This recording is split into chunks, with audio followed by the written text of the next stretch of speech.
But right now, let's get to Todd Schoenberger, Managing Director of LandColt Trading. I feel like we had a really busy week already, Todd. We started Monday with markets closed and the big Steve Jobs announcement that he was taking medical leave. Apple's blowout earnings came in Tuesday, and yet the market's been pretty much down. Is this potentially the beginning of some tech pullback? I don't believe it is, but I think you said it best at the top of the show, Tracy, when you talked about confusion. Here we have some great news, some decent earnings reports that are coming out, yet you still have a stock market that's down right now. So traders on the street are wondering what gives. If you have all this good news, this should continue. I think, if anything, this type of a pullback, though, is nothing to be concerned about. I mean, especially when you start looking at technical charts, we still have a little bit of ways to go anyway. So I think we're fine, and actually it's probably presenting some great buying opportunities. Well, sure. Look at Apple. Apple's going to hit 330. I mean, at the rate it's going right now. Apple could be, I mean, that's probably a stock a lot of people would jump into had it pulled, if it continues to pull back more. Absolutely. I'm very confused about this because even with Steve Jobs' announcement on Monday, and keep in mind, I mean, they're finished with their products for this year. I mean, they have their iPad 2 coming out in 90 days. That's clearly the category killer of the year. Then you have this iPhone 5 that's going to be rolling out perhaps at the end of the year or even first of 2012. So they're fine on the product side, and their technology side is fine, as well as their creative marketing. But really, if you're looking at 330 dip on Apple right now, I mean, they have a $25 billion amount of money that's just sitting in cash. This is a company that's going to be doing about $70 billion in revenues. It doesn't make any sense for investors to actually pull out of the stock right now. You should probably buy on this weakness. But there's a lot of naysayers out there, Todd. I mean, Charles Payne is one of them. He sits next to me on Barney & Co. every morning. That if Steve Jobs does not return, this becomes the next, Intel. Perhaps, because he is the soul of the organization. The DNA of Apple is really Steve Jobs. I mean, it goes down to everything with their products. I mean, think about what really makes their products. It's really convenience, lack of buttons. I mean, something so simple as that. I mean, Steve Jobs walks around with these mock turtlenecks all the time. You go into an Apple store, even their elevators don't even have buttons. But really, when you start thinking of a company like this, you have a Tim Cook who's going to be taking over this company, even without that creative mindset of Steve Jobs, they're still going to be fine several years down the road. So when you start thinking about fundamentals and you start thinking about investing in companies because of positive earnings, Apple takes the cake. So why wouldn't you invest in a company like that? Yeah, I'm with you, actually. I can't imagine Apple going the way of Intel. I mean, because Intel is flatlined and nothing good has happened really as far as the stock price goes out of Intel. I can't imagine that happening to Apple. What about the tech sector in general, though? I mean, I just mentioned F5 cloud computing stock, which was supposed to be the big wave of the future, pretty much saying the future's not so rosy after all. Well, it's not that it's not rosy. I mean, really, you have to take a look and be selective with technology. I mean, really, you want to take a look at not really so much the Lenovo's of the world with their with their little smart books, but really look at mobile technology, things that are going to be able to connect technology. See, the thing about anything that's tech related is the ability to connect each device to make sure it's compatible with each other.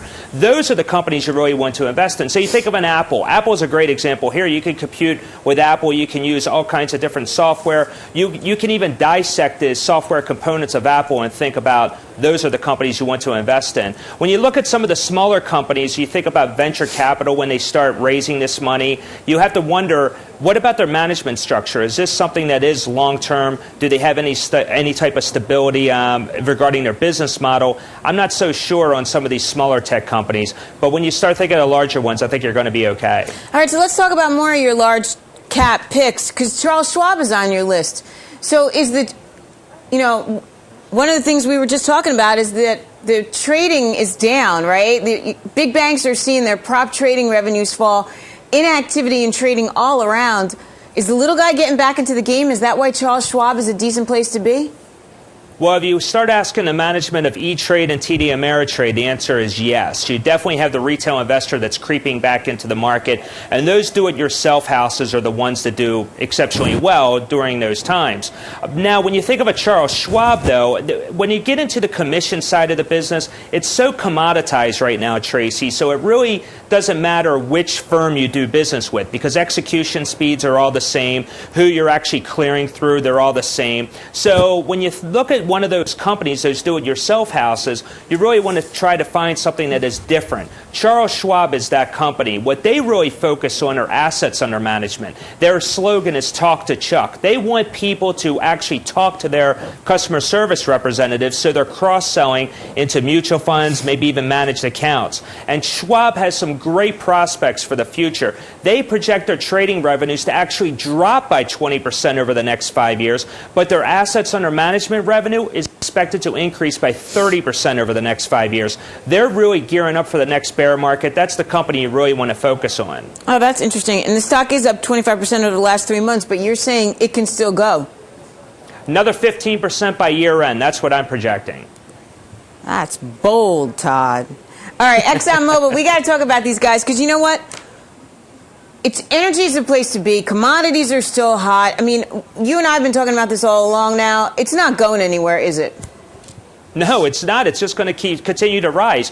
Look, ExxonMobil is the best in the business. And when you start thinking about their management structure, they knew they have a fiduciary responsibility to their shareholders. They've been buying back stock, over $130 billion of it over the last 5 years. They've paid out over $36 billion in dividends during that time. I mean, Rex Tillerson understands who the real owners of this company are. Then when you start incorporating higher oil prices, the royalties that are there, remember, they are a big natural gas company as well. And then you start thinking about just seasonality concerns. Here we are in the dead of winter, so obviously you have heating oil that's in demand. But don't forget what's around the corner, hurricane season. We haven't had a major hurricane in this country in years, and here we're due for something big. And when that happens, you have another, who knows, maybe a couple of these rigs are taken out, unfortunately, but it does cause a spike in oil. That is big, that's powerful. Plus, you have to think of a growing economy, globalization. There's increased demand there as well. So I love ExxonMobil in that space. I mean, and we've heard from, the former CEO of Shell Oil has come out, John Hofmeister has come out and said, we're going to see $5 gallon gas. Unfortunately for us as drivers, that's awful, but for a company like ExxonMobil, that's not such a bad thing. It's not such a bad thing because it's really great for the royalties if you really think about it. But when you start thinking about higher oil prices, Tracy, a $10 increase in crude prices takes away $1 trillion out of GDP. So for the entire economy, from a macro point of view, it's not good when you start seeing these higher oil prices. And that actually could be poison for us down the road. But so in that space, then, are you looking at some of the drillers as well? Because clearly we need more oil. Well, we do, but when you start thinking about around the world, where is the best oil? I think of a Valero Energy, great company. Their specialty, though, is actually taking the heavy sour crude, the type of crude that you find really further south of the Gulf, closer to Venezuela. And Valero corners that market. Valero Energy is great because they could take that oil, they can refine it, put it into petroleum-based products, and that's why you want a company like that. When you start thinking about a lot of these rigs that are going further south than the Gulf, then you want to start thinking of a Valero Energy as well. So let's try make an attempt to look out a couple months here. Is it still the commodities and energy plays that really are going to move this market, or because these banks to me are still struggling. I know, the way the financials go generally is the way the market goes, and it just does not look to me though like the financials are going to pull us out of this. Yeah, I have to agree with that, Tracy, and the financials will not. I mean, the best in the business is Goldman Sachs, and we saw their earnings the other day, and they were very disappointing. But when you start thinking about commodities, yes, I have to agree. Commodity-based stocks are going to do well. Even large-cap stocks, multinationals are going to continue to do well this year. I'm very bullish for 2011. I think we're going to be fine. I think the effects of the stimulus package, along with QE2, are really paying dividends this year. The question mark becomes next year in 2012, and I think that's when we have to look out below. And I think that's going to be the biggest concern because of political pressure. The Fed's not going to be able to jump in with QE 3, 4, and 5 if we need it, or even an extra stimulus package out of the Treasury. So that's going to be the big concern. But see, that you make a great point, because this is why I sort of feel like it's smoke and mirrors right now, because we're riding on stimulus money, aren't we? This market is essentially being propped up by the money that was all pumped in last year. We are just feeling the effects of it now. That's right, because it's completely manufactured. You know, if you really want evidence of this, look at the retail sales numbers from October and November. They were really good. I mean, the November revision was down, but it still beat the economist consensus at that time.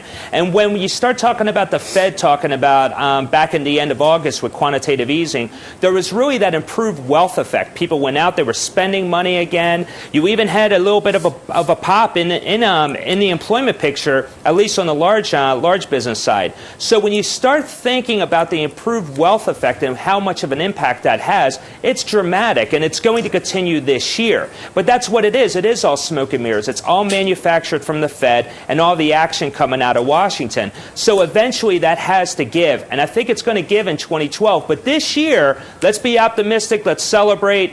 But next year we might want to run for cover. Yeah, I hear you. And I know I have to let you go, but I could keep talking to you all day.